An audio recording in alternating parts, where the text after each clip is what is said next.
नमस्कार दोस्तों। TNC bullet series की 296 नंबर की क्लास जिएट्रिक नर्सिंग में आपका हार्दिक स्वागत और अभिनंदन है। जैसा कि आपको पता है कि रोज सुबह 7 बजे हमारे पास में टीएनसी बुलेट सीरीज के माध्यम से एक इम्पोर्टेंट क्लास जो है वो लेके आते हैं, जिसकी शुरुआत हमारे पास में 1 जनवरी 2025 से हुई है और कंटिन्यू बिना रुके हुए बिना टाइम चेंज के जो है वो हम फिक्स टाइम पे इस क्लास को लेके आते हैं। और एक से शुरुआत करते करते हम जो है वो दोस्तों पहुंच चुके हैं 296 नंबर की क्लास के ऊपर। यानी कि ऑलरेडी हमने जो है वो 295 टॉपिक जो है वो टीएनसी बुलेट सीरीज के माध्यम से जो है वो कंप्लीट के लिए हैं। और इस पूरी भागीदारी में, इस पूरी मैराथन में आप लोगों का जो है वो पूर्ण सहयोग रहा, तभी हम जो है वो इस चीज पे पहुंचे हैं। तो शुरुआत करते हैं और आगे बढ़ते हैं। इसी मैराथन को जो है वो लेके चलते हैं 31 दिसंबर 2025 तक कंटिन्यू बिना रुके। और आज के टॉपिक की शुरुआत करते हैं, that is called geriatric nursing. सबसे पहले हम बात कर लेते हैं क्वेश्चन आंसर। देखो, कोई भी चीज हम पढ़ रहे हैं तो हमें यह पता होना चाहिए कि इस पर्टिकुलर टॉपिक से हमारे पास में कहां से और किस प्रकार से क्वेश्चन आते हैं। क्योंकि जब हमें रास्ते का ही पता नहीं होगा तो दोस्तों हम आगे कैसे बढ़ेंगे। और बहुत सारे बच्चे तो जो है वो ये जो मैं स्लाइड लेके आता हूं, हर जो हमारे पास में कोई सी भी बुलेट सीरीज की क्लास हो, ये स्लाइड हमारे पास में जरूर होती है। बहुत सारे बच्चे तो ये कहते हैं कि सर आप शुरू में बता देते हो कि क्या क्या पढ़ना है और क्या क्या नहीं पढ़ना है, या जो पढ़ना है वो किस तरीके से जो हम पढ़े, वो सारी चीजें पहले ही चीज क्लियर हो जाती है। मतलब हमारे पास में आज की क्लास के जो ऑब्जेक्टिव है हम यहीं पे फिनिश कर देते हैं। तो आज के हमारे पास में ऑब्जेक्टिव की बात करें तो हम पढ़ेंगे जिएट्रिक नर्सिंग। अब इस जिएट्रिक नर्सिंग में हमारे पास में किस प्रकार से क्वेश्चन आते हैं, तो दोस्तों नोट सेट में तो जो क्वेश्चन आते ही आते हैं इस टॉपिक से, लेकिन स्पेशली जो है वो हमारे पास में एंट्रेंस एग्जाम, स्पेशली जो है वो एमएससी का एंट्रेंस एग्जाम है, या जो हमारे पास में पोस्ट बेसिक का एंट्रेंस एग्जाम है, उसमें से भी जो है वो हमारे पास में इस टॉपिक से बहुत सारे क्वेश्चन आते हैं। तो नोट सेट के साथ साथ हमारे पास में ये एंट्रेंस एग्जाम का भी जो है वो सुपीरियर टॉपिक है, जहां से क्वेश्चन निकल के आते हैं। तो शुरुआत करते हैं और इसके बारे में जो है वो पढ़ते हैं।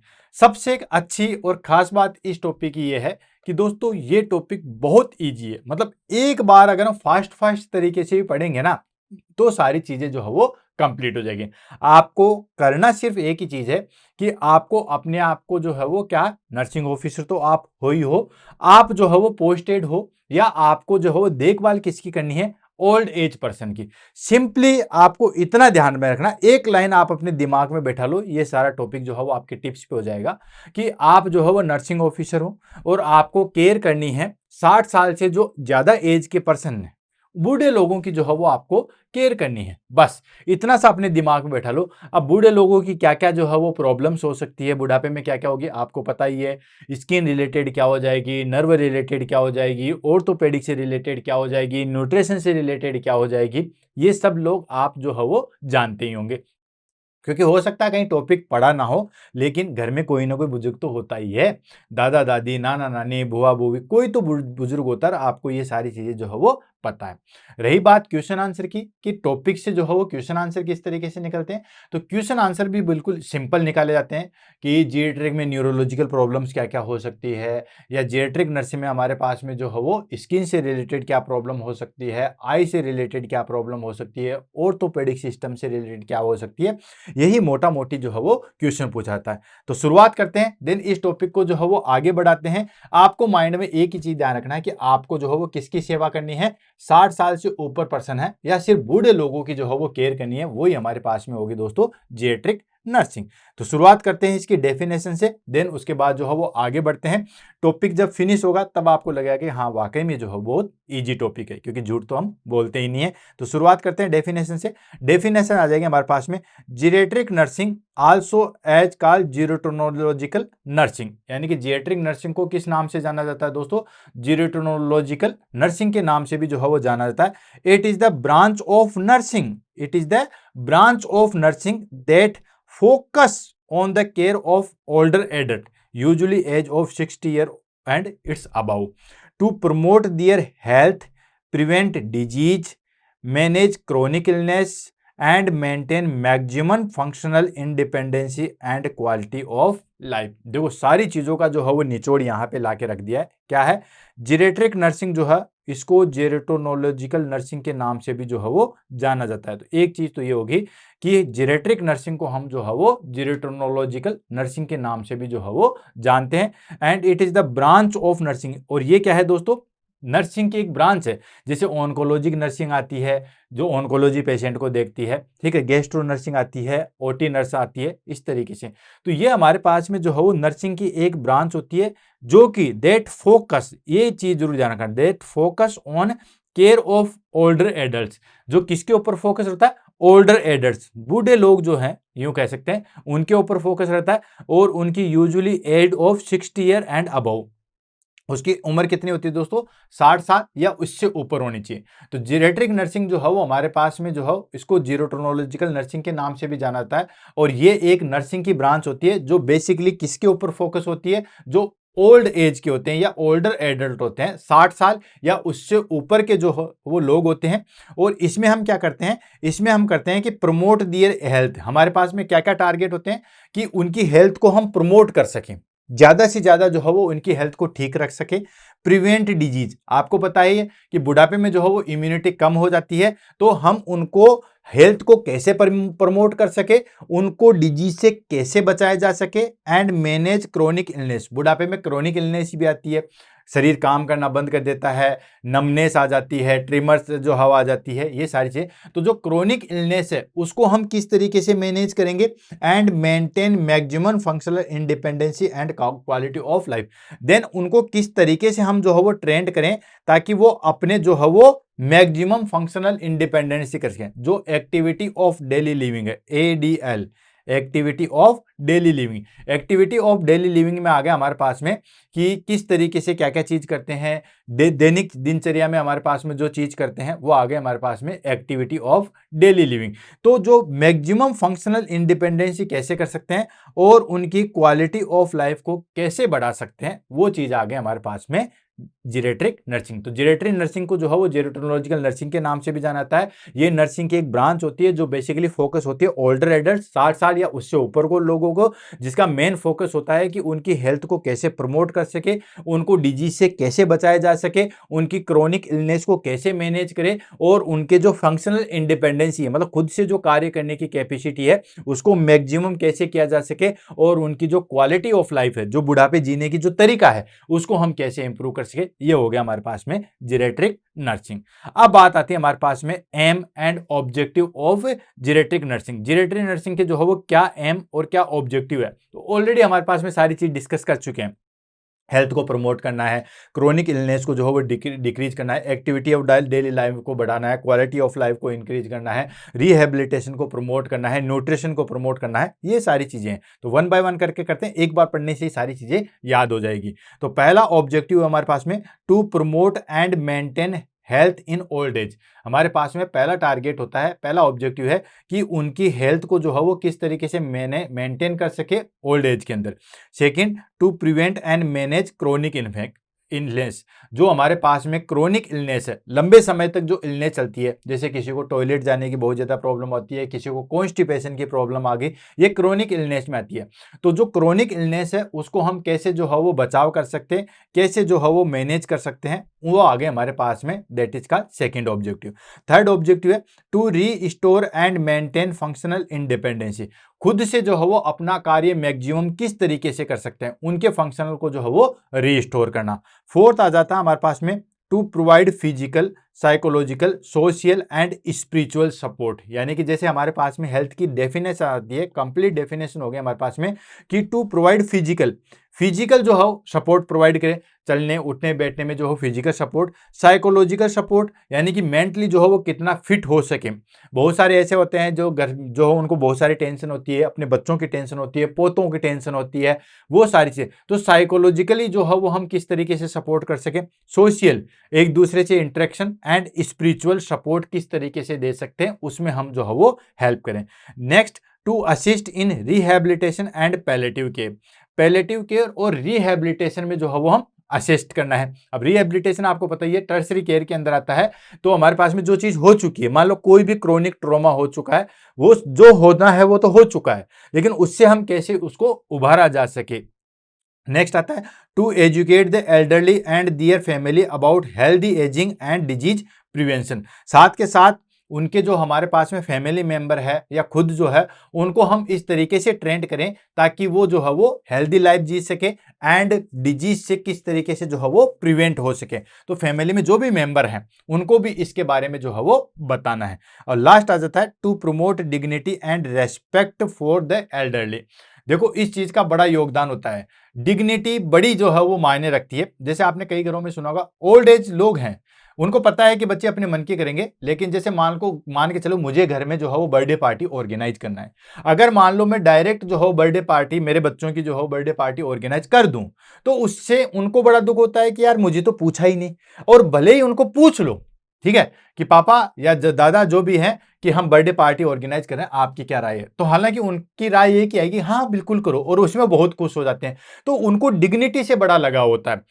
पूछो पूछो, भले करो अपनी मन की, लेकिन उनसे पूछो जरूर कि मैं वहां जाके आ जाऊं, तो वो कहेंगे हाँ जाके आ जाओ। अगर मना भी कर दें तो भी आप उनको कहोगे नहीं जाना जरूरी है, तो वो कह देंगे हाँ ठीक है चले जाओ। तो उनकी डिग्निटी को प्रमोट करना है, रेस्पेक्ट को जो है वो ठेस नहीं पहुंचानी है। बड़े बुजुर्ग यही चाहते हैं और बहुत ज्यादा चीज जो है वो नहीं चाहते हैं।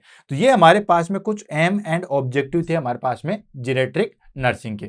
अब बात कर लेते हैं हमारे पास में कैरेक्टरिस्टिक्स ऑफ जीरेट्रिक नर्सिंग। जो हम बार बार कर रहे हैं कि जीरेट्रिक नर्सिंग जो है वो ये होती है ये होती है, तो जीरेट्रिक नर्सिंग के अंदर जो हमारे पास में क्या क्या चीजें होती है उसको हम डिस्कस कर लेते हैं। तो पहली चीज है होलिस्टिक अप्रोच। होलिस्टिक का मतलब हो गया कंप्लीट, ठीक है, कहते हैं ना होलिस्टिक केयर। होलिस्टिक केयर जैसे मान लो कोई पर्सन है, जैसे मैं ओल्ड एज होम में गया और वहां पे मुझे उन लोगों को होलिस्टिक केयर देनी है, तो होलिस्टिक केयर में हमारे पास में पूरी चीज आती है, फिजिकल मेंटल इमोशनल सोशल, हर तरीके की जो केयर आती है वो आगे हमारे पास में होलिस्टिक।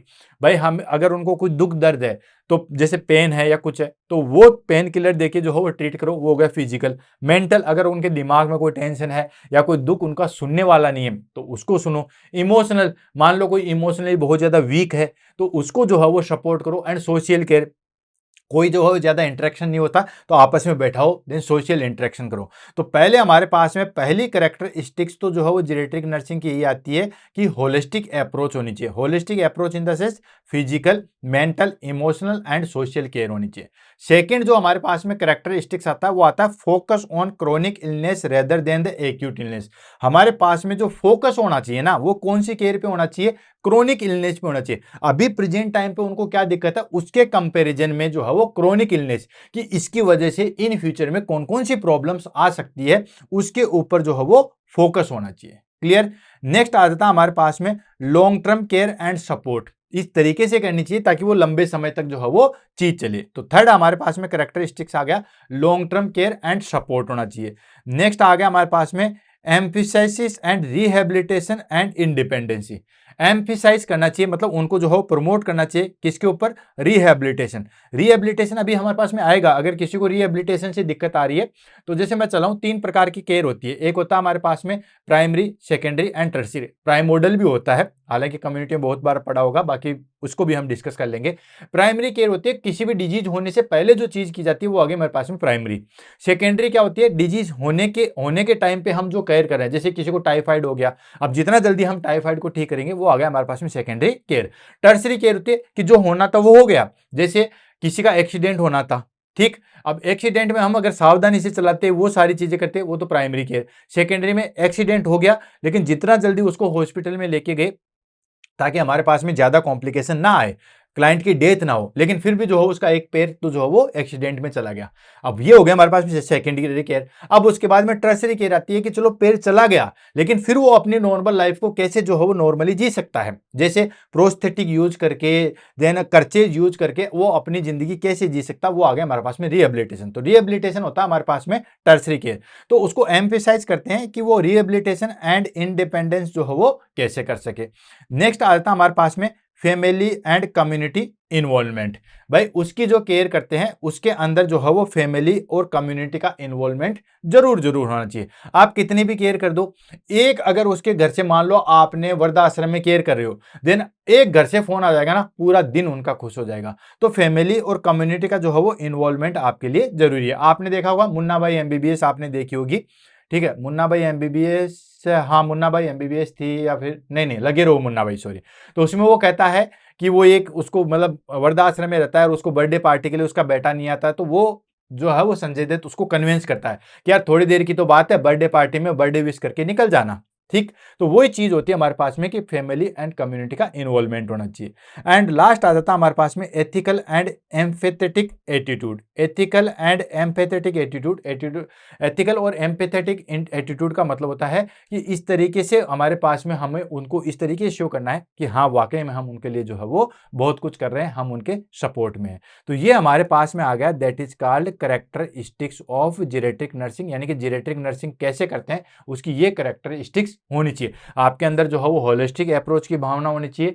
आपको जो है वो टारगेट करना चाहिए कि प्रेजेंट टाइम इलनेस से ज्यादा क्रोनिक इलनेस पे ध्यान देना है। Long term care and support के लिए जो है वो आपको कंसंट्रेट करना है। रिहेबिलिटेशन इंडिपेंडेंस पे जो है वो कंसंट्रेट करना है। फैमिली और कम्युनिटी को इन्वॉल्वमेंट लेना है केयर के दौरान। एंड एथिकली एम्पैथेटिक एटीट्यूड आपको रखना है। क्लियर है।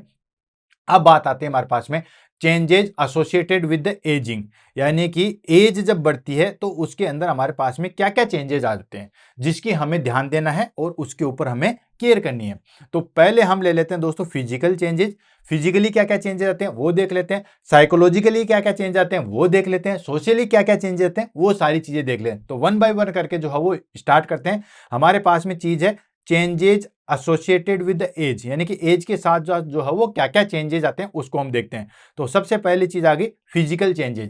फिजिकल क्या क्या चेंजेस होते हैं मुझे नहीं लगता आपको जो है वो कोई बताने की जरूरत है, सारी चीजें आपको बताइए। स्किन जो है वो लटक जाती है, वीकनेस आ जाती है, चलने में दिक्कत आती है, बार बार जो है वो गिर जाते हैं इसलिए फ्रैक्चर की संभावना हो जाती है, श्वास लेने में तकलीफ हो जाती है, थोड़ी सी दूर चलते हैं थक जाते हैं, देन उसके बाद में जो है वो यूरिनरी प्रॉब्लम आती है। हर सिस्टम वाइज जितने भी हमारे पास में बॉडी के अंदर जो 12 सिस्टम है सब में कोई ना कोई जो है वो दिक्कत आती है। दिखना कम हो जाता है, सुनना कम हो जाता है, वो सारी चीजें। तो वन बाय वन करके जो है वो सिस्टम वाइज लेते हैं एंड फटाफट फिजिकल चेंजेस को जो है वो फिनिश करते हैं। सबसे पहले इंटेगुमेंट्री, यानी कि स्किन के अंदर क्या क्या चेंज आते हैं। तो स्किन आपने देखा झुर्रियां पड़ जाती है, लटक जाती है, इलास्टिसिटी खत्म हो जाती है, वो चाहिए। तो पहली चीज रिंकल्स हो जाएंगे, ड्राइनेस हो जाएगा, थिनिंग हो जाएगी, लॉस ऑफ इलास्टिसिटी हो जाएगा एंड स्लो हीलिंग। अगर कोई भी वुंड होता है तो वो वुंड जल्दी से नहीं बढ़ता है, हीलिंग जो है वो स्लो हो जाती है। सेकेंड अब बात करते हैं मस्कुलोस्केलेटल सिस्टम। मस्कुलोस्केलेटल सिस्टम में आपको पता ही है कि decrease bone density, bone density जो है वो हमारे पास में डिक्रीज होती है, थोड़ी सी चोट लगती है फ्रैक्चर हो जाता है। मसल्स मास जो है वो लॉस हो जाता है, जो जवानी में मसल्स होती है वो उतनी रहती है, मसल्स मास जो है वो लॉस हो जाता है। Joint stiffness, cut cut cut करने लग जाते हैं जॉइंट, ठीक। एंड डिक्रीज मोबिलिटी, मोबिलिटी जो है वो डिक्रीज, अभी तुरंत हम जैसे खड़े हो जाते हैं तुरंत बैठ जाते हैं उतनी मोबिलिटी नहीं होती है। कार्डियोवास्कुलर सिस्टम में जो है वो क्या क्या चेंजेस आते हैं आपको पता ही है, डिक्रीज होते हैं सारी चीजें, यानी कि कार्डियक आउटपुट डिक्रीज हो जाता है। एथेरोस्क्लेरोसिस हो जाता है। एथेरोस्क्लेरोसिस मतलब आर्टरी के अंदर जो है वो हमारे पास में फेट का कंपोजिशन इकट्ठा हो जाता है। एंड इंक्रीज बीपी, बीपी जो है वो इंक्रीज होता है। बुढ़ापे में आपको पता है हाइपरटेंशन वाली कंडीशन जो है बेसिकली आ ही जाती है। रेस्पिरेटरी सिस्टम की बात करें तो रेस्पिरेटरी सिस्टम में क्या आता है, decrease lung elasticity and less effective cough reflex. Lung elasticity जो है वो डिक्रीज हो जाती है, कफ रिफ्लेक्स जो है वो हमारे पास में डिक्रीज होते हैं, इसकी वजह से थोड़ा सा चलते हैं सांस फूल जाती है, कुछ भी कार्य करते हैं वो सारी चीज होती है। नेक्स्ट आता है गेस्ट्रो इंटेस्टाइनल में क्या आता है आपको बताया, गैस्ट्रिक एपेटाइटी हो जाता है, कॉन्स्टिपेशन हो जाता है, खाना पीना उतना पचता नहीं है, गैस्ट्रिक सेक्रेशन, ये सब चीजें डिक्रीज होती है। जवानी के अंदर तो कुछ भी खा लो पचा लोगे, लेकिन बुढ़ापे के अंदर तो आपको पता ही है खींचड़ी दलिया यही सब चीजें होता है। तो डिक्रीज एपेटाइटी हो जाती है, कॉन्स्टिपेशन देखने को मिलता है and decrease gastric and acid secretion होगा जिसकी वजह से डाइजेशन में प्रॉब्लम आती है। नेक्स्ट आता है जेनाइटो यूरिनरी में क्या दिक्कत आती है, तो किडनी फंक्शन जो है वो हमारे पास में डिक्रीज होते हैं, यूरिनरी इनकंटिनेंस हो जाता है, मतलब यूरिन कंट्रोल नहीं होता है। मेल के अंदर जो है वो प्रोस्टेट इनलार्जमेंट जो है वो हो जाता है, फीमेल के अंदर तो जो है वो होता ही नहीं है क्योंकि प्रोस्टेट ग्लैंड वहां पे प्रेजेंट नहीं होती है। नर्वस सिस्टम में क्या क्या चेंज आते हैं, नर्वस सिस्टम में रिफ्लेक्स जो है वो स्लो हो जाते हैं, मेमोरी जो है वो लॉस हो जाती है, सेंसरी इंपेयरमेंट होता है। आपको पता है क्रिकेट के अंदर कहते हैं ना, थोड़े से ज्यादा रन नहीं बनाए, बोला इसको तो बुढ़ापा आ गया, ठीक है, उतना जो है वो हमारे पास में एक्टिवनेस नहीं होती है। एंडोक्राइन सिस्टम की बात करें तो आपको पता ही है, सारे हार्मोन सारे मेटाबॉलिज्म जो है वो डिक्रीज होते हैं, यानी कि डिक्रीज मेटाबॉलिज्म होता है एंड अल्टर्ड ग्लूकोज टॉलरेंस हो जाता है। थोड़ा सा मीठा खाओगे कोई ना कोई दिक्कत आएगी, जवानी के अंदर तो पूरा इंसुलिन सीक्रेट करके उसको जो है वो फिनिश कर देता है। सेंसरी ऑर्गन की बात करें, जैसे हमारे पास में आंख हो गई, नाक हो गया, कान हो गया, इन सब में क्या होता है, सब चीजें डिक्रीज होती है, आंखों से कम दिखाई देने लग जाता है, सुनना कम हो जाता है, टेस्ट कम हो जाता है, ये सारी चीजें। तो विजन एंड हियरिंग इंप्रूवमेंट हो जाता है and decrease taste and smell. ये सारे के सारे हो गए हमारे पास में फिजिकल चेंजेस। तो ये फिजिकल चेंजेस बुढ़ापे के अंदर होते हैं, ज्यादा डिटेल्स इसलिए नहीं जा रहे क्योंकि आपको ये सारी चीजें पता है। नेक्स्ट हम बात करते हैं तो साइकोलॉजिकल चेंजेस, क्या क्या साइकोलॉजिकल चेंजेस आते हैं। तो पहला आता है हमारे पास में, आपको पता ही है, मेमोरी लॉस हो जाता है and slower learning, memory loss हो जाता है और जो सीखने की कैपेसिटी है वो काफी हद तक जो है वो कम हो जाती है। तो दोस्तों एक तो आप जो है वो 20 साल के बच्चे को मोटरसाइकिल सिखाओ या ड्राइविंग सिखाओ, वो तुरंत सीख लेगा, और एक आप जो है वो 60 साल के लोगों को सिखाओ, नहीं सीख पाओगे। तो मेमोरी लॉस भी हो जाता है, याद कुछ उनको रहता नहीं है, कहते हैं ना इसको कुछ याद नहीं रहता, ये तो सटिया गया बोलते हैं। तो मेमोरी लॉस हो जाता है एंड लर्निंग जो है वो स्लो हो जाती है। Next anxiety, depression and loneliness जो है वो हमें देखने को मिलती है, एंजाइटी, डिप्रेशन, लोनलीनेस जो है वो देखने को मिलेगी। And adjustment difficulty in the sense कि हर चीज जगह जो है वो एडजस्ट नहीं होता। यंग लड़का है, जवान, तो कहीं पे भी एडजस्ट हो जाएगा, घुमाने लेके जाओगे, तंबू में सुला दोगे सो जाएगा, गाड़ी में सुला दोगे सो जाएगा, लेकिन वो नहीं कर पाएंगे। रिटायरमेंट हो जाता है तो इवन घर पे भी वो नहीं बैठ पाते, उनको वहां पे भी जो है वो दिक्कत आती है। और कई बार जो है वो लॉस ऑफ स्पाउस, कोई भी जो हो मान लो अपना जो पार्टनर है वो खो देता है तो फिर एडजस्टमेंट में बड़ी दिक्कत आती है। अगर मेल है फीमेल को खो दिया तो भी दिक्कत है, और फीमेल और मेल को खो देते हैं तो भी दिक्कत है। तो ये सेकंड आ गया हमारे पास में साइकोलॉजिकल चेंजेस। अब बात आ जाती है हमारे पास में थर्ड की चीज, सोशल क्या क्या चेंजेस होते हैं। तो सोशल चेंजेस में आ जाता है हमारे पास में कि सोशल इंटरेक्शन खत्म हो जाता है। नए तो क्या करते हैं, नया पर्सन तो आप देखोगे, बच्चे को देखना, कभी पार्क में जाता है तुरंत 10 आदमी जो है वो दोस्त बना लेता है तुरंत, कोई दिक्कत नहीं है, नहीं अनजान है तो भी उसको कहेगा कि ठीक है तू बैटिंग कर मैं बॉलिंग करता हूं, तुरंत दोस्त बन जाएंगे। मैं कहता हूं आधे घंटे तक बच्चों को ले जाओ, वो आपके सामने इंट्रोड्यूस कराएगी कि मेरा नया फ्रेंड है, ठीक। लेकिन बुढ़ापे में ऐसा नहीं होता, बुढ़ापे में वो जिन 3-4 लोगों से बात करता है ना उन्हीं के साथ करता है, बाकी से एडजस्टमेंट नहीं होता, इवन ग्रुप निज्म हो जाता है। तो ये आ गया हमारे पास में reduce social interaction, social interaction जो है वो हमारे पास में रिड्यूस हो जाता है। नेक्स्ट आता है इकोनॉमिक डिपेंडेंसी, बहुत बड़ी प्रॉब्लम है, बहुत बड़ी।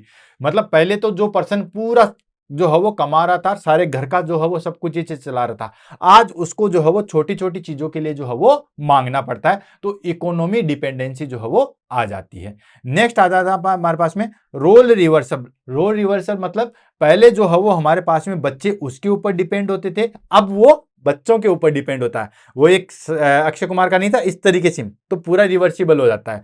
तो उसकी वजह से जो है उसको सोशली बड़ी चेंजेस आते हैं, ठीक है। क्या क्या चीजें, पहले तो वो सोशल इंटरेक्शन जो है उसका रिड्यूस हो जाएगा, वो नहीं कर पाएगा।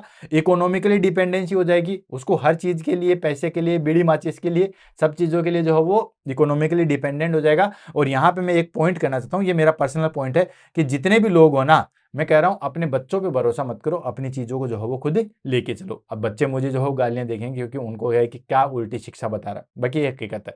बाकी नेक्स्ट रोल रिवर्सल हो जाता है, पहले वो बच्चे उसके ऊपर डिपेंड थे, अब वो बच्चों के ऊपर डिपेंडेंट हो जाता है। तो ये हमारे पास में कुछ चेंजेस थे, पहला physical changes, second psychological changes and third जो है वो सोशल चेंजेस, ये होते हैं। ये आपको पता ही है, इसमें और ज्यादा डिटेल्स में जाने की जरूरत नहीं है, ज्यादा टाइम हमारे पास में वैसे भी नहीं है। नेक्स्ट आ जाता है हमारे पास में कॉमन हेल्थ प्रॉब्लम इन एडल्टी। कौन कौन सी जो है वो कॉमन हेल्थ प्रॉब्लम जो है वो हमें ओल्ड एज में जो है वो देखने को मिलती है। तो आपने सारी प्रॉब्लम देख ली, साइकोलॉजिकली भी देख ली, सोशल भी देख ली एंड फिजिकल भी देख ली। अब उसमें से मोटा मोटी चाहते हैं कि ये प्रॉब्लम्स तो जो है वो हमारे पास में होती होती है। तो टोटल हम जो है वो 10 प्रॉब्लम्स को यहां पे डिस्कस करेंगे कि ये प्रॉब्लम्स तो ऑलमोस्ट सब में देखने को मिलती है। ठीक, तो उसको और इसी पे हम कंसंट्रेट करेंगे। तो सबसे पहले प्रॉब्लम आ जाती है क्रोनिक डिजीज, यानी कि बुढ़ापे के अंदर जैसे जाएंगे क्रोनिक डिजीज होने लग जाएगी। अब एक्यूट और क्रोनिक डिजीज तो आपको पता ही है। एक्यूट डिजीज होता है जैसे मान के चलिए मैं कहीं पे रात को चला गया सर्दी के अंदर, ठीक है, और उसकी वजह से जो है वो ठंडा पानी पी लिया, ये सारी चीजें, तो मैं बुखार चढ़ गई या मैं बीमार हो गया, ये हो गया एक्यूट डिजीज। थोड़ा सा ट्रीटमेंट लिया, 2-4 दिन 5 दिन के अंदर ठीक हो गया, एक्यूट डिजीज। क्रोनिक डिजीज मतलब लंबे समय तक, 6 महीने 12 महीने से किसी डिजीज से हम सफर करें, that is called chronic disease. जैसे डायबिटीज है, ठीक है, एक दिन में 7 दिन में ठीक नहीं होती, वो लंबे समय तक चलती है। हाइपरटेंशन है, एक दिन में ठीक नहीं होता, सालों साल चलता है। तो सबसे पहले हम बात कर लेते हैं क्रोनिक डिजीज। तो कौन कौन सी क्रोनिक डिजीज होती है? तो हाइपरटेंशन होता है, डायबिटीज होता है, आर्थराइटिस होता है, सीओपीडी होता है, हार्ट डिजीज होती है। ये सब चीजें आपको पता ही है, ज्यादा डिटेल में हम जाके जो है वो टाइम वेस्ट नहीं करना चाहते। हाइपरटेंशन आपको पता ही है, बीपी जो है वो हमारे पास में इंक्रीज हो जाता है, दैट इज कॉल्ड हाइपरटेंशन 140/90 से। डायबिटीज आपको पता ही है, इंसुलिन सिक्रेशन कम हो जाएगा तो ब्लड ग्लूकोज लेवल जो है वो इंक्रीज हो जाएगा, that is called diabetes.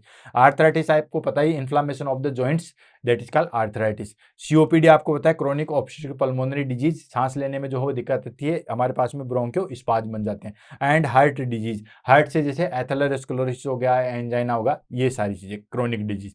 Next आ जाता है हमारे पास में न्यूट्रिशनल प्रॉब्लम्स। न्यूट्रिशनल प्रॉब्लम्स क्या होती है दोस्तों?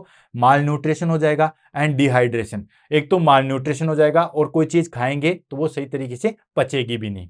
क्लियर?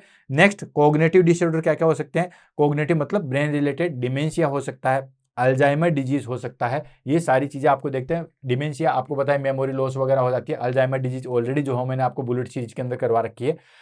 नेक्स्ट, सेंसरी इंपेयरमेंट होता है। सेंसरी इंपेयरमेंट का मतलब जो सेंसेस से related, just like that, cataract हो जाता है, हियरिंग लॉस हो जाती है। कैटरेक्ट मतलब ओपेसिटी ऑफ द लेंस, ये भी मैंने बुलेट सीरीज के अंदर करवा रखा है। और हियरिंग लॉस होता है, सुनना भी जो है वो कम हो जाता है। Next, fall and fracture. देखो वीकनेस हो जाती है मस्कुलोस्केलेटल सिस्टम से रिगार्डिंग, तो गिरने के चांसेस, और गिर जाएंगे तो तुरंत फ्रैक्चर हो जाएगा। एक तो बैलेंस नहीं बनेगा, मतलब हमारे पास में मसल्स का कोऑर्डिनेशन इतना नहीं होता, तो एक तो गिरने की संभावना होती है। दूसरी चीज, चलो गिर जाए, अगर हड्डी मजबूत हो तो कोई दिक्कत नहीं, तुरंत उठ जाए, लेकिन गिरने की संभावना भी बढ़ गई और फ्रैक्चर की संभावना भी बढ़ गई। तो आपने देखा होगा कि बाथरूम में फिसल गए, कूल्हे की हड्डी टूट गई, ये टूट गई, ये सारी चीजें होती है। नेक्स्ट आता है हमारे पास में urinary incontinence. Urinary incontinence in the sense, urinary पे जो है वो कंट्रोल नहीं होता है, कंटिन्यूअस यूरिन जो है वो पास आउट होता रहता है।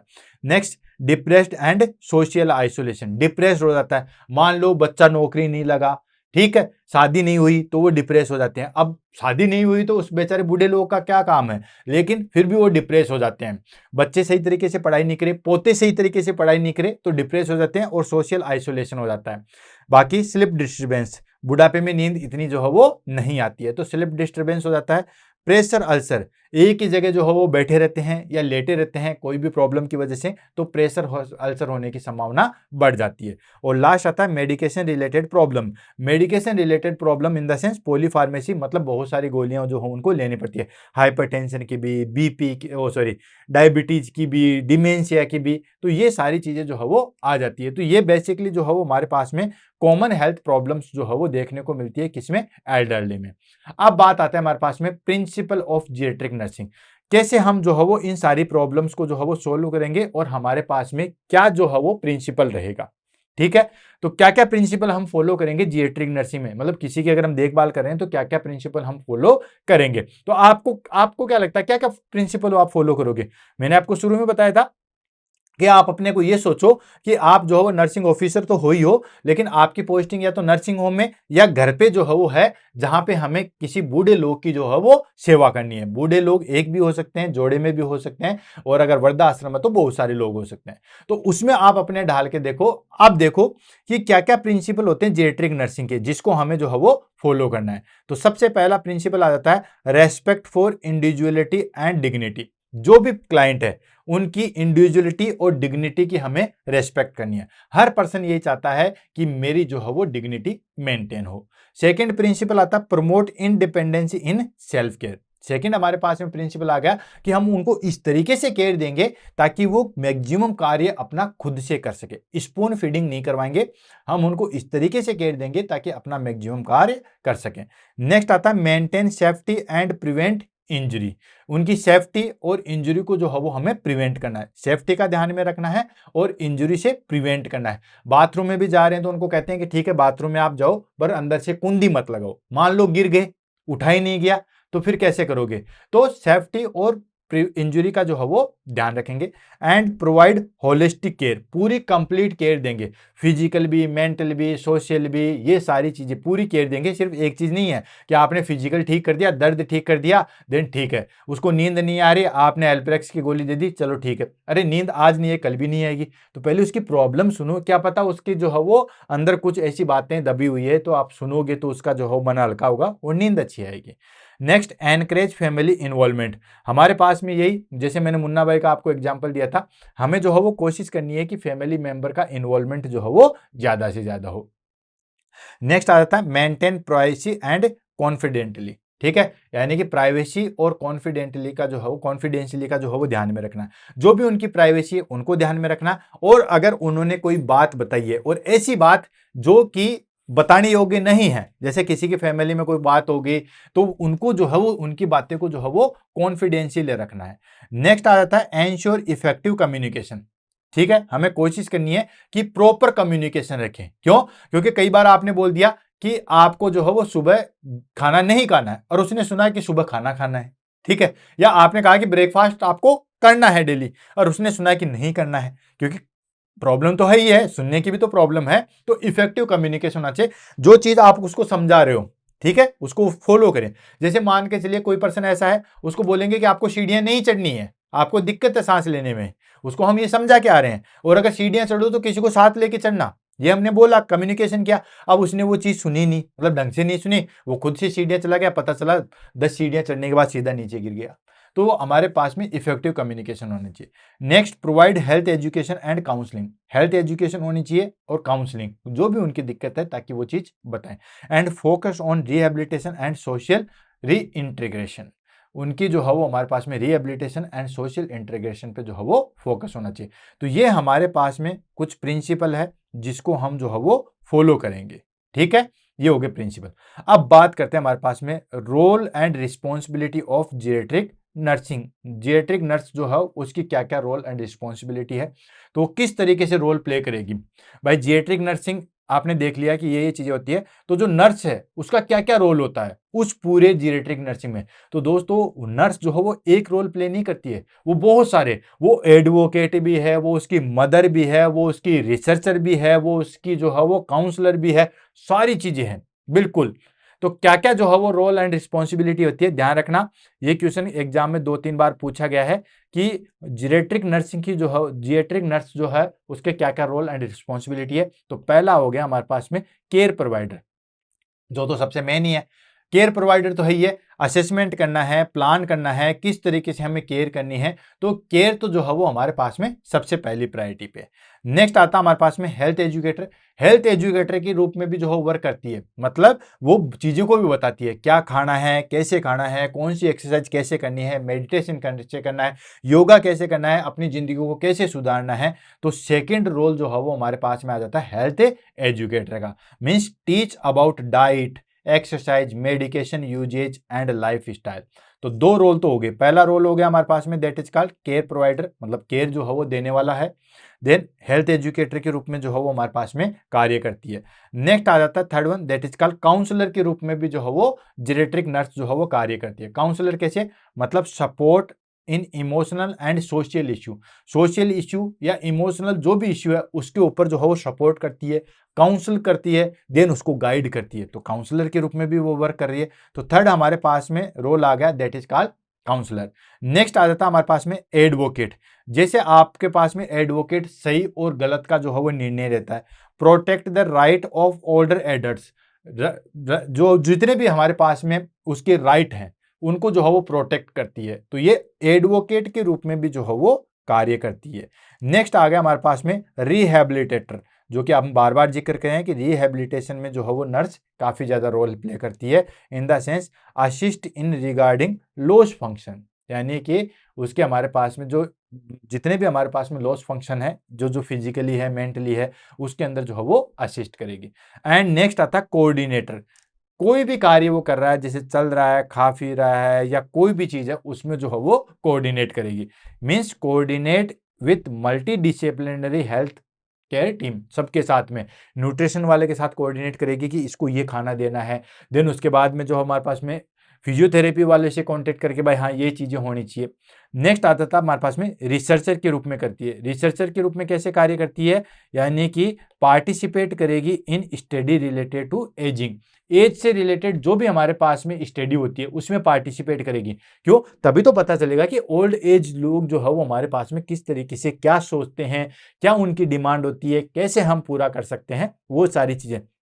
जैसे मैंने आपको एग्जांपल बताया था कि उनको कुछ नहीं चाहिए, उनको अपनी टीम के लूप में शामिल कर लो। लूप में इन द सेंस कि करो आप मन की, बट उनको बता दो या थोड़ा सा पूछ लो, उसी में वो खुश हो जाते हैं। तो एक नई चीज है। नेक्स्ट आ गया हमारे पास में होम नर्स। होम नर्स मतलब कि उसको जो भी केयर करनी है घर के अंदर, कम्युनिटी के अंदर, तो उसका भी मेन रोल प्ले करती है। Provide care in home and community setting. तो ये हमारे पास में कुछ रोल एंड रिस्पॉन्सिबिलिटी है। ये रोल एंड रिस्पॉन्सिबिलिटी है किसकी? जीरेट्रिक नर्स की। नेक्स्ट आ जाता है हमारे पास में that is called nursing process in geriatric nursing. Geriatric nursing में हमारे पास में क्या नर्सिंग प्रोसेस होती है, तो फटाफट जो है हमारे पास में इस नर्सिंग प्रोसेस को लेते हैं, देन इस टॉपिक को जो है वो फिनिश करते हैं। अब नर्सिंग प्रोसेस में आपको पता ही है, नर्सिंग प्रोसेस में हमारे पास में सबसे पहली चीज आती है दैट इज कॉल्ड असेसमेंट, फिर उसके बाद डायग्नोसिस, फिर उसके बाद इंप्लीमेंटेशन, देन उसके बाद इंटरवेंशन। तो फटाफट हम यहाँ पे जो है वो असेसमेंट लेंगे और डायग्नोसिस और इंटरवेंशन को एक साथ पढ़ लेंगे, और इंप्लीमेंटेशन, डायग्नोसिस, देन इंटरवेंशन और इंप्लीमेंटेशन को जो है वो एक साथ देख लेंगे। तो सबसे पहले हम असेसमेंट करते हैं। तो आपको पता ही है असेसमेंट में हम क्या करते हैं, हिस्ट्री, हेल्थ हिस्ट्री चेक करते हैं, कितना जो है वो हमारे पास मसल स्टोन है, खुद से क्या क्या चीज कर सकता है, उसकी हेल्थ किस लेवल तक है, तो पूरी उसकी हेल्थ जो है वो हिस्ट्री कलेक्ट करते हैं। तभी तो हमें पता चलेगा कि क्या चीज जो है वो उसको देनी है। पता चले कि पर्सन जो है बिल्कुल ओके है, फिट फॉर फिट है, मतलब हेल्थ से रिलेटेड फिट फॉर फिट है, बस उसको जो है वो थोड़ा सा मोटिवेशनल सपोर्ट की जरूरत है। तो इसके लिए सबसे पहले जो है वो हेल्थ हिस्ट्री कलेक्ट करते हैं, फिर फिजिकल एग्जामिनेशन करते हैं। फिजिकल एग्जामिनेशन से हमें पता चलेगा कि क्या तो जो है वो उसके अंदर एडवांटेज है, क्या उसके अंदर डिसएडवांटेज, मतलब क्या तो अच्छी चीज है और क्या जो है वो हमें इंप्रूव करनी है।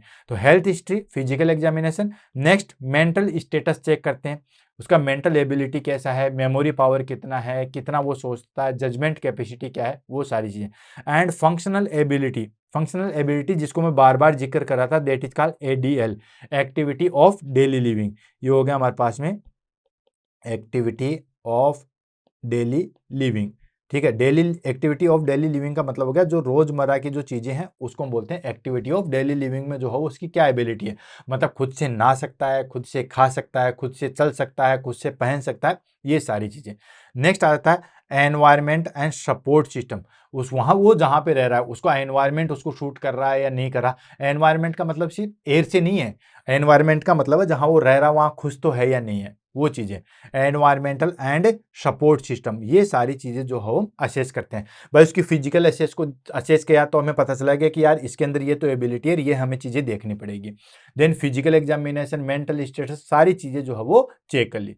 अब आता था हमारे पास में नर्सिंग डायग्नोसिस। क्या क्या चीजें जो है वो हमारे पास में नर्सिंग डायग्नोसिस के अंदर आएगी, तो नर्सिंग डायग्नोसिस में आ जाएगा जैसे हमारे पास में risk for fall related to impaired mobility. पहला जो है हमारे पास में नर्सिंग डायग्नोसिस क्या आ जाएगा, नर्सिंग डायग्नोसिस कैसे बनता है, क्या क्या क्या चीज जो है वो उसके अंदर होनी चाहिए, इसके ऊपर भी मैंने आपकी बुलेट सीरीज के अंदर एक क्लास बनाई, दैट इज कॉल्ड नंदा। ठीक है, दैट इज कॉल्ड, वो देखना आप class Nanda, nursing north American nursing diagnosis association. ठीक है, नंदा के बिहाफ पे हम जो है वो नर्सिंग डायग्नोसिस बनाते हैं। ठीक है, इसके अनुसार आपको पता ही है कि किसी भी नर्सिंग जो है वो हमारे पास में डायग्नोसिस के अंदर तीन चीजें होनी चाहिए। जैसे यहाँ पे भी मैंने कोई कुछ चीज स्किप की है, एक्चुअल नर्सिंग डायग्नोसिस था उसके अंदर तीन चीजें होती है। तीन चीजें क्या होती है, पहली चीज तो उसके अंदर प्रॉब्लम आनी चाहिए, ठीक है। जैसे दो प्रकार के डायग्नोसिस, तो एक होता है हमारे पास में मेडिकल डायग्नोसिस, एक होता है नर्सिंग डायग्नोसिस। मेडिकल डायग्नोसिस क्या होता है? मेडिकल डायग्नोसिस होता है मतलब कि फॉर एग्जांपल एक्चुअल डिजीज, जैसे मैं यहाँ पे बात करूँ कि एक होता है हमारे पास में मेडिकल डायग्नोसिस, मैं ज़्यादा डिटेल में नहीं जाऊँगा क्योंकि ऑलरेडी क्लास हो चुकी है। और सेकेंड आता है हमारे पास में नर्सिंग डायग्नोसिस। मेडिकल डायग्नोसिस क्या होता है? एक्चुअल जो प्रॉब्लम है उसको हम कहते हैं मेडिकल डायग्नोसिस। जैसे रीनल स्टोन है, क्या है दोस्तों? रीनल स्टोन क्या है हमारे पास में? एक्चुअल डिजीज है, वो हो गया हमारे पास में मेडिकल डायग्नोसिस। नर्सिंग डायग्नोसिस क्या होगा? इस रीनल स्टोन से रिलेटेड जो भी प्रॉब्लम आएगी, जैसे पेन आएगा, देन यूरिनरी इनकंटिनेंस आएगा, देन हमारे पास में जो है वो एंजाइटी आएगी, न्यूट्रिशन डेफिसिट आएगा, ये सारे के सारे जो है वो आगे नर्सिंग डायग्नोसिस। तो नर्सिंग डायग्नोसिस जो हो बेसिकली किसको फॉलो करता है? वो फॉलो करता है हमारे पास में नंदा को, north American nursing diagnosis association को फॉलो करता है। इसके अंदर हमारे पास में तीन चीजें होनी चाहिए। पहली चीज प्रॉब्लम, जैसे पेन, पेन या risk for fall, impaired nutrition, anxiety, ये सब चीजें हो गई हमारे पास में एक मतलब प्रॉब्लम। सेकंड चीज होती है कि वो प्रॉब्लम जो है वो किसकी वजह से है। जैसे ये आ गया हमारे पास में रिस्क फॉर फॉल, ये तो होगी प्रॉब्लम मतलब गिरने की संभावना। रिस्क फॉर फॉल है related to impaired mobility, impaired mobility की वजह से जो है वो हमारे पास में क्या आता है? रिस्क फॉर फॉल होगा, क्योंकि चलने में भी दिक्कत है, मसल्स वीकनेस भी है और हड्डियां भी कमजोर है। ठीक है, तो एक्चुअल डायग्नोसिस जैसे मैं इसको बनाऊं फर्स्ट वाले को, तो risk for fall related to impaired mobility as evidence by pathologically factor या फिजियोलॉजिकली फैक्टर। ठीक, तो उसके अंदर हमारे पास में पहली चीज एक प्रॉब्लम होनी चाहिए, देन सेकंड किसकी वजह से होती है, रिलेटेड टू, एंड कैसे हम पता चलेंगे, एज एविडेंस बाय। ठीक है, जैसे फॉर एग्जांपल एडिमा या कहें skin integrity related to oedema, skin integrity हो रही है किसकी वजह से? एडिमा की वजह से। तो skin integrity related to oedema as evidence by increase body weight, ये एक्चुअल डायग्नोसिस हो गया। ठीक है, तो ये हो गया हमारे पास में। बाकी इसके डायग्नोसिस लेते हैं, हालांकि नंदा क्लास के अंदर मैंने बहुत डिटेल से बहुत सारी चीजें बताई हुई है। तो कौन कौन से नर्सिंग डायग्नोसिस हमारे पास में जो है वो जेरेट्रिक नर्सिंग के अंदर बनते हैं? तो risk for fall related to impair mobility, imbalance nutrition less than body requirement. Of course imbalance nutrition होता है, क्यों होता है? क्योंकि पहली चीज तो लॉस ऑफ एपेटाइटी हो जाता है, और सेकंड चीज हमारे पास में आती है कि अगर हम कुछ खा भी लें तो वो पचेगा नहीं, तो इसकी वजह से हमारे पास में इम्बैलेंस न्यूट्रिशन होगा less than body requirement. Next आ जाता है हमारे पास में impaired memory related to dementia. ठीक है, डिमेंशिया से रिलेटेड जो डिमेंशिया के कारण जो है हमारे पास में क्या होता है? मेमोरी इंपेयरमेंट होता है, तो उसमें हमें बुढ़ापे में कुछ याद नहीं रहता है। नेक्स्ट आ जाता है हमारे पास में social isolation related to sensory loss, sensory loss हो जाता है, याद कुछ रहता नहीं है, इसकी वजह से उसको सोशल आइसोलेशन होता है। ये हमारे पास में कुछ नर्सिंग डायग्नोसिस है। अब फटाफट हम जो है वो प्लानिंग ले लेते हैं। प्लानिंग में आ गया हमारे पास में, अब हम क्या करेंगे प्लानिंग में? आपको पता ही है कि जितने भी हमारे पास में जो चीजें थी उसको हम ठीक करेंगे, मतलब set realistic and measurable goals to maintain independency and comfort. जो भी हमारे पास में गोल हैं उनको सेट करते हैं, और उसके पर्टिकुलर जो भी आउटकम्स निकल सकते हैं उन सब के बारे में हम जो है वो प्लान करते हैं। यानी कि जैसे रिस्क फॉर फॉल है तो हमारे पास प्लान हो जाएगा कि हमें जो है वो उसको फॉल से बचाना है। तो ये सारी चीजें। नेक्स्ट आ जाता है हमारे पास में इंप्लीमेंटेशन। इंप्लीमेंटेशन आ गया हमारे पास में, दैट इज कॉल्ड, तो इंप्लीमेंटेशन आता है provide physical, emotional and social care. क्या चीज? इंप्लीमेंटेशन में हम क्या करेंगे, क्या क्या चीजें करेंगे? तो उसको फिजिकल केयर देंगे, इमोशनल एंड सोशल केयर देंगे, जो कि उसको सबसे ज्यादा नीड है। नेक्स्ट आ जाता है हमारे पास में encourage exercise, nutrition, medication adherence, यानी कि उसको एक्सरसाइज के लिए एनकरेज करेंगे। अब एक्सरसाइज में जरूरी नहीं है कि आपको रनिंग ही करवानी है, एक्सरसाइज में आप उसको जो है वो योगा, मेडिटेशन टाइप हल्की फुल्की एक्सरसाइज भी करवा सकते हो। नॉर्मल पार्क के एक आधा चक्कर लगा जाए वो भी बड़ी बात है। नेक्स्ट न्यूट्रिशन के लिए उसको जो है वो प्रमोट करेंगे कि आप पचने वाला खाना खाइए, प्रॉपर टाइम टू टाइम खाइए, एंड मेडिकेशन एडियरेंस, जो भी पर्टिकुलर दवाई ले रही है उसको टाइम टू टाइम लीजिए। नेक्स्ट आ जाता है हमारे पास में modify the environment to ensure safety, यानी कि उसको क्या करेंगे, एनवायरमेंटल या फिर जो हमारे पास में जो उसका एनवायरमेंटल है उसको हम मॉडिफाई करेंगे। जैसे बेड बहुत ऊपर है या टाइल्स जो है वो उसके अंदर लगी हुई बिल्कुल स्लिपी है बाथरूम के अंदर, तो हम उसके अंदर जो है वो ऐसा कारपेट बिछा देंगे ताकि वाटर प्रूफ भी हो और वो स्लिपिंग भी ना हो। तो ये सारी चीजें, उसका एनवायरमेंट उससे रिलेटेड, बेड अगर बहुत ऊंचा है तो उसको नीचा कर देंगे, उसकी सेफ्टी का जो है वो ध्यान रखेंगे। एंड लास्ट आ जाता है that is called provide support for daily activity. जो भी उसकी डेली एक्टिविटी है, चाहे खाने से रिलेटेड हो, चाहे घूमने से रिलेटेड हो, चाहे पहनने से रिलेटेड हो, जो भी उसकी एक्टिविटी है उसमें जो है वो सपोर्ट करेंगे। ये हो गया हमारे पास में इम्प्लीमेंटेशन। अब आ जाता है इवोल्यूशन। अब इवोल्यूशन में क्या आएगा? इवोल्यूशन में आपको सीधी सी चीज पता ही है कि जो भी अगर हम सही तरीके से काम कर रहे हैं तो उसमें हमारे पास में आउटकम क्या निकल के आएगा? क्लाइंट बिल्कुल कंफर्ट फील करेगा, उसकी क्वालिटी ऑफ लाइफ जो है वो इंक्रीज हो जाएगी। तो assess improvement in functional ability improve हो जाएगी, कंफर्ट इंप्रूव हो जाएगा एंड क्वालिटी ऑफ लाइफ जो है वो इंक्रीज होगी। जो भी अगर आपने केयर किया, पर्टिकुलर तरीके से किया, अच्छे तरीके से नर्सिंग डायग्नोसिस के अकॉर्डिंग किया, तो फंक्शनल एबिलिटी इंप्रूव होगी, कंफर्ट इंप्रूव होगा और क्वालिटी ऑफ लाइफ जो है वो इंक्रीज हो जाएगी। ये सारी चीजें आपको पता ही है। नेक्स्ट आ जाता हमारे पास में that is called preventive aspect of geriatric nursing. Geriatric nursing के अंदर हमारे पास में प्रिवेंटिव एस्पेक्ट क्या होता है? प्रिवेंटिव एस्पेक्ट मतलब हम किस तरीके से काम करें कि ताकि जीरेट्रिक के अंदर या ओल्ड एज के अंदर जो जो कॉम्प्लिकेशन आ रही है उसको हम ठीक कर सकें। तो ये हमारे पास में 3 तरीके से हम प्रिवेंशन करेंगे: primary prevention, secondary prevention and tertiary prevention. अब सबसे पहले तो हम क्या करेंगे? प्राइमरी प्रिवेंशन करेंगे। प्राइमरी प्रिवेंशन में हमें क्या करना है दोस्तों? यानी कि उसको पहले, डिजीज होने से पहले, मतलब कोई चीज प्रॉब्लम होने से पहले उसको बताएंगे। यानी उसको जो है वो बताएंगे कि डाइट आपके लिए किस तरीके से इंपॉर्टेंट है, किस तरीके से आपको प्रॉपर डाइट लेनी है, किस तरीके से आपको प्रॉपर एक्सरसाइज करना है, इम्यूनाइजेशन का क्या रोल है, स्मोकिंग, अल्कोहल या जो हमारे पास में स्पाइसी फूड है उनको किस तरीके से अवॉइड करेंगे। क्योंकि ये सारी चीजें होगी। जो पर्सन नॉर्मल, जैसे मान के चलिए 2 पर्सन है, A and B. A person जो हो वो कभी एक्सरसाइज नहीं करता, कोई मेडिटेशन नहीं करता, कोई योगा नहीं करता। बी वाला जो हो मेडिटेशन करता है, योगा करता है, बिल्कुल। तो बताइए इनमें से जो हो वो फिट कौन सा रहने वाला है? ऑफ कोर्स ऐसे हम भगवान तो नहीं है, किसकी उम्र क्या लिखी हुई है वो तो हम नहीं जानते, लेकिन हम कह सकते हैं कि बी वाला जो हो वो ज्यादा फिट है। क्यों? क्योंकि ये सारी चीजें करता है। जो मान के चलिए बहुत गंदा खाना खाता, गंदा इसे होटल से मंगा के खाता है, ये सारी चीजें, एक बिल्कुल सिस्टमेटिकली और पचने वाला खाना खाता है, तो कौन सा हेल्दी रहेगा? ऑफ कोर्स जो हमारे पास में जो है वो, मैं ओल्ड एज की बात कर रहा हूँ, यंग में तो जो कैसे भी खा लो सारी चीज बच जाती है। तो पहले ही, डिजीज होने से पहले ही हम जो चीज कर रहे हैं that is called primary prevention. यानी कि health education on diet, exercise, immunisation and avoiding smoking and alcohol. यानी कि उसके health education, diet, immunisation, smoking, alcohol, इन सबको अवॉइड करना, ये सारी चीजें, मतलब कोई भी चीज प्रॉब्लम आगे ना आए उसका पहले से ही चीज करना, प्राइमरी प्रिवेंशन। सेकेंडरी प्रिवेंशन में हम क्या करते हैं? यानी कि कोई भी चीज हो चुकी है, ठीक है, या होने वाली है, तो उसको हम पहले डिटेक्शन कर लेंगे, देन उसके बाद उसको ठीक करेंगे। जैसे मान के चलिए हम बीच बीच में स्क्रीनिंग करते हैं, कैंप लगते हैं, स्क्रीनिंग करते हैं, उनका बीपी चेक किया जाता है, शुगर चेक किया जाता है, और भी कोई चीज चेक की जाती है ताकि उसको जो है वो प्रॉब्लम को पहले से हम पता लगा सकें। ठीक है, जब लास्ट में पता चलेगा, जैसे मान लो बीपी है, बढ़ता रहा बढ़ता रहा बढ़ता, नहीं ध्यान दिया, बीपी के कारण जो है वो स्ट्रोक हो चुका, पैरालिसिस हो चुका, तो कॉम्प्लिकेशन बढ़ गई ना।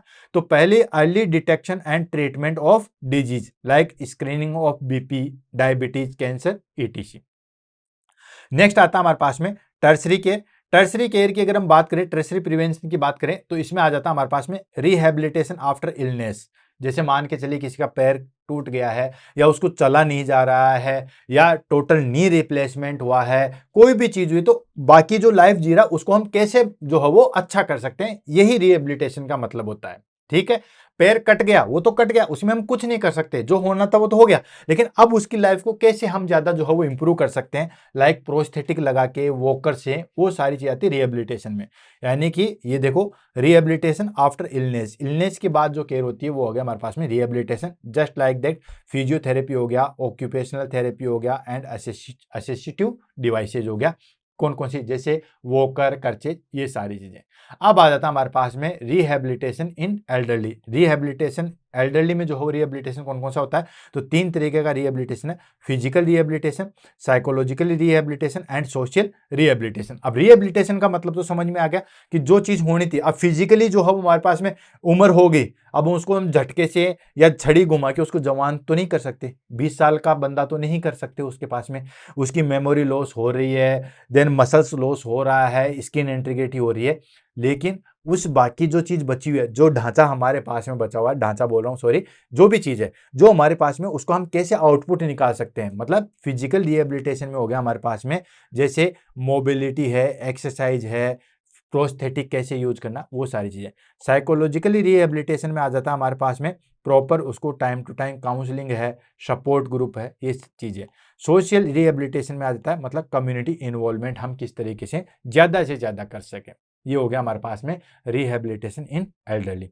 अब देखो एथिकल एंड लीगल इश्यू हम ले लेते हैं कि ये सारी चीजें हमारे पास में एथिकल और लीगल किस तरीके से हैं, ये पावर भी है। यानी कि उस हम बात ये तो कर रहे हैं कि ओल्ड एज में हमें ये करना चाहिए, वो करना चाहिए, इस तरीके से करना चाहिए, लेकिन उनके पास कुछ पावर भी है। ठीक है, जैसे आपने सुना होगा कि अगर कोई मान लीजिए एल्ड एज वाला कोई पर्सन है, बेटे उसकी जो है वो केयर नहीं कर रहे, तो वो उनको संपत्ति से बेदखल भी कर सकता है। तो ये पावर हुई ना। तो ठीक उसी तरीके से आता है हमारे पास में एथिकल एंड लीगल इश्यू कौन कौन से हैं जो एल्डरली पर्सन को दिए गए हैं। तो पहला आता है हमारे पास में respect for autonomy and consent, यानी कि उनकी ऑटोनॉमी मतलब वो जो डिसीजन ले रहे हैं उसमें, और कंसेंट, बिना कंसेंट के आप कुछ भी नहीं कर सकते। अगर जब तक उसके कंसेंट नहीं होगी कि ये कार्य हम कर रहे हैं, जब तक उनका कंसेंट नहीं होगा तब तक आप नहीं कर सकते, ये उसकी पावर है। क्लियर है। नेक्स्ट आ जाता हमारे पास में end of life care and advance directive, यानी कि उसको अपनी एंड ऑफ लाइफ केयर किस तरीके से, जैसे बहुत सारे लोग कहते हैं कि मैं चाहे मरते मर जाऊं लेकिन मुझे इंटूबेट नहीं करना, तो उसकी मर्जी है। नेक्स्ट आता protection against abuse and negligent, अगर किसी ओल्ड एज पर्सन के साथ जो है वो एब्यूजिंग होती है, नेग्लेक्ट होता है, तो उसके प्रोटेक्शन के लिए भी जो है वो कानून बना हुआ है। And confidently and right to privacy, उसकी जो भी चीजें हैं उसको कॉन्फिडेंटली रखना और उसकी प्राइवेसी को मेंटेन करना वो उसका हक है। तो ये हमारे पास में कुछ एथिकल एंड लीगल इश्यूज हैं जो कि ओल्ड एज में जो है वो हमें ध्यान में रखने पड़ते हैं। अब ओल्ड एज या जीरियाट्रिक नर्सिंग हम कहाँ पे जो है वो कर सकते हैं। जैसे मैंने बार बार आपको एग्जांपल दिया था कि आप अपने आप को समझो कि किसी ओल्ड एज में जो काम कर रहे हो, या समझो कि किसी फैमिली में बहुत सारे बूढ़े लोगों का ग्रुप है, वहां पे आप कर रहे हो। अब आ गया सेटिंग इन जीरियाट्रिक नर्सिंग। जीरियाट्रिक नर्सिंग जो है वो आप कहाँ पे कर सकते हो, कौन कौन से एरिया है जहां पे आप जीरियाट्रिक नर्सिंग जो है वो परफॉर्म कर सकते हो। तो पहला तो आ जाता है हमारे पास में हॉस्पिटल। जीरियाट्रिक वार्ड्स होते हैं, अलग से बने होते हैं, जैसे मेल वार्ड होता है, गायनोकोलॉजिकल वार्ड होता है, पीडियाट्रिक वार्ड होता है। इस तरीके से हॉस्पिटल के अंदर भी जो है वो जीरियाट्रिक वार्ड बने हुए होते हैं। नर्सिंग होम, नर्सिंग होम के अंदर भी जो है वो आप अपनी सेवाएं जीरियाट्रिक नर्सिंग दे सकते हो। कम्युनिटी हेल्थ सेंटर्स होते हैं, वहां पे बहुत सारे लोग आते हैं, बूढ़े लोग भी आते हैं अपना दिनचर्या पास करने के लिए। इवन बहुत सारी जगह, जैसे यहाँ पे गुड़गांव की अगर मैं बात करूँ, तो बहुत सारे कम्युनिटी सेंटर में क्या करते हैं, सुबह लोग आते हैं, अपने दिन भर जो है वो चीजें करते हैं और शाम को वापस चले जाते हैं। एक्चुअली क्या होता है कि ये ऑलरेडी रिसर्च भी हो चुका है कि जो बूढ़ा लोग होता है ना, या बूढ़ा पर्सन होता है, या कोई भी ओल्ड एज पर्सन है, वो दिन में किसी को नहीं खटकता, सॉरी रात में किसी को नहीं खटकता, दिन में ही खटकता, वो सारे दिन बैठा रहता है। अगर कोई पर्सन दिन में सारा दिन घूम फिर के आए, शाम को खाना खा के सो जाए, सुबह वापस निकले, तो किसी को कोई दिक्कत नहीं होती है। तो कम्युनिटी हेल्थ सेंटर होते हैं।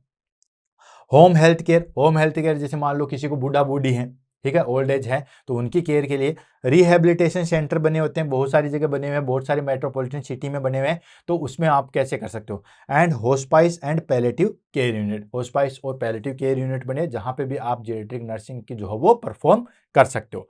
अब देखो हेल्थ प्रमोशन इन एल्डरली, एल्डरली के अंदर हम आप हेल्थ प्रमोशन किस तरीके से कर सकते हो, तो ऑलरेडी इसके बारे में जो है वो डिस्कस हो चुका है। फटाफट में रीड करता हूं भाई, आपको जो हो पता चल गया कि ओल्ड एज के अंदर ये प्रॉब्लम्स है, हेल्थ से रिलेटेड ये सारी चीजें, आप उसको कैसे प्रमोट कर सकते हो। तो balance diet rich in fibre and low in fat, अब बुढ़ापे के अंदर जो फैट ज्यादा नहीं पचती है, तो बैलेंस और अच्छी डाइट देना है, रिच फाइबर डाइट देना है, ताकि हमारे पास में गैस्ट्रो इंटेस्टाइनल ट्रैक्ट है, कॉन्स्टिपेशन वाली प्रॉब्लम्स है, वो सारी दूर हो जाए। तो पहला आ गया हमारे पास में बैलेंस डाइट, यानी कि फाइबर डाइट होनी चाहिए और फैट जो है वो उसके अंदर कम होना चाहिए। Regular physical activity, regular physical activity में आपका मेडिटेशन, हल्का फुल्का एक्सरसाइज, वो सारी चीज आती है।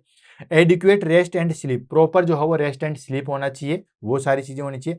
Next regular medical checkups, proper जो है वो मेडिकल चेकअप्स होना चाहिए, टाइम टू टाइम होना चाहिए। स्ट्रेस मैनेजमेंट जरूरी है, बिल्कुल है। And social engagement and recreational, social engagement मतलब साथियों के साथ वो कैसे घुल मिल सके, कैसे वो अपना मनोरंजन कर सके, ये सारी के सारी जो है वो हमारे पास में आती है, हेल्थ प्रमोशन के टिप्स होते हैं। क्लियर है। अब देखो जीरेट्रिक नर्सिंग के लिए जो है हमारे पास में इंडिया के अंदर क्या क्या प्रोग्राम या क्या क्या चीजें जो है वो है उसके बारे में डिस्कस कर लेते हैं, फिर फटाफट इसकी समरी करेंगे, टॉपिक को फिनिश करेंगे। तो जीरेट्रिक नर्सिंग के बारे में इंडिया ने जो है वो प्रोग्राम भी लॉन्च किए हैं, जैसे the government of India launched a national program for health care of elderly person NPHCE, ये 2010-11 के अंदर जो है वो लॉन्च किया गया है। ठीक है, मौका मिलेगा तो इसके बारे में भी डिटेल से बताएंगे। हालांकि मोटा मोटी मैं चीज बता देता हूं कि गवर्नमेंट ऑफ इंडिया ने जो है वो कौन कौन सा प्रोग्राम लॉन्च किया है।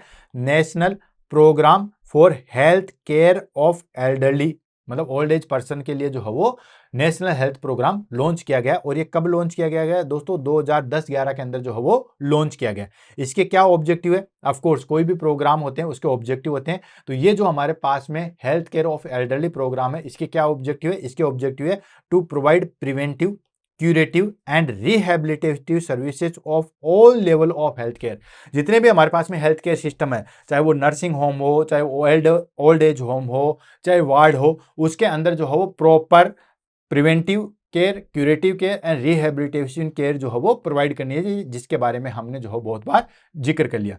सर्विस इंक्लूडेड, इसके अंदर जो है वो क्या क्या सर्विसेज इंक्लूडेड है, तो इसके अंदर है geriatric OPDs and ward in district hospital. हर डिस्ट्रिक्ट हॉस्पिटल के अंदर जो है वो जीरेट्रिक ओपीडी बना हुआ है, वार्ड बना हुआ है, जहां पे उनकी केयर की जा सके। जैसे आपने कहीं देखा होगा कि ओल्ड एज में आपके पास में जैसे बैंक में जाते हैं तो उनको लाइन में नहीं लगना पड़ता, और कोई भी चीज टिकट है तो उनके लिए है नहीं है। बहुत सारी जगह जो है वो बसों किराए में जो है वो डिस्काउंट दिया जाता है। तो ये सारी चीजें जो है वो है, इवन ट्रेन वगैरह में भी जो है डिस्काउंट दिया जाता है, सीट प्रेफर्ड भी जो है वो की जाती है। तो ये सारे के सारे जीरेट्रिक नर्सिंग के जो है हमारे पास में टाइप है। And training for health care provider in geriatric care, geriatric care किस तरीके से दे सकते हैं उसकी जो है वो हेल्थ केयर प्रोवाइड की जो है ट्रेनिंग की जाती है। जैसे एम्स पटना ने जो है वो एक श्रवण कुमार योजना लगाई थी, यानी कि जो 10वीं 11वीं पढ़े हुए बच्चे हैं उनको जो है वो इस तरीके से ट्रेन किया था ताकि वो ओल्ड एज लोगों की सेवा कर सके, श्रवण कुमार योजना। तो ये भी एक तरीके से अच्छी पहल है। And next, home based care for bed ridden elderly, ऐसे पर्सन जो बेड रिडन है तो उसको घर में किस तरीके से केयर की जा सके, वो सारी चीजें हमारे पास में सर्विसेज इस जीरेट्रिक नर्सिंग के अंदर जो है वो इंक्लूडेड है। क्लियर है। फटाफट इस चीज की समरी करते हैं, कंक्लूजन लेते हैं और इस टॉपिक को जो है वो फिनिश करते हैं। तो कंक्लूजन आपको बताइए, जीरेट्रिक नर्सिंग जो है बेसिकली हमारे पास में क्या है कि जो एल्डरली पर्सन है उसको हम किस तरीके से प्रॉपर जो है वो केयर दे सके, वही आता है हमारे पास में जीरेट्रिक नर्सिंग। तो geriatric nursing are specialised and compensated field that focus on the holistic care, holistic मतलब कंप्लीट केयर, जिसमें फिजिकल, मेंटल, सोशल वेलबींग, वो सारी चीजें। तो होलिस्टिक केयर जो है वो प्रोवाइड की जाती है किसके अंदर, एल्डरली पॉपुलेशन, जो एल्डरली पर्सन है उसके अंदर होलिस्टिक केयर जो है वो दी जाती है। तो जीरेट्रिक नर्सिंग जो है वो स्पेशलाइज्ड एंड कंपनसेटेड जो है वो फील्ड होती है, जो कि होलिस्टिक केयर प्रोवाइड करती है अर्ली पॉपुलेशन के अंदर, और सॉरी एल्डरली पॉपुलेशन के अंदर।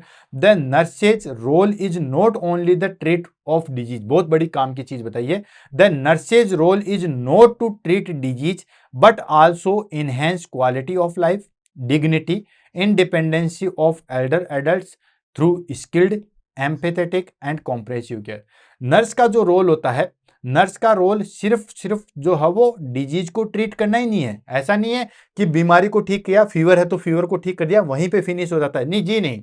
नर्स का रोल जीरेट्रिक नर्सिंग के अंदर जो है वो सिर्फ फिजिकली ट्रीट करना ही नहीं है, उसकी क्वालिटी ऑफ लाइफ को इंप्रूव करना, उसकी डिग्निटी को जो है वो मेंटेन करना, उसके लिए इंडिपेंडेंसी जो है वो केयर को इंप्रूव करना है, एम्पैथेटिक एंड कॉम्प्रिहेंसिव केयर जो है वो प्रोवाइड करना, ये सारे कार्य भी हैं। सिर्फ फिजिकली केयर देना ही जो है वो प्रॉपर नहीं है।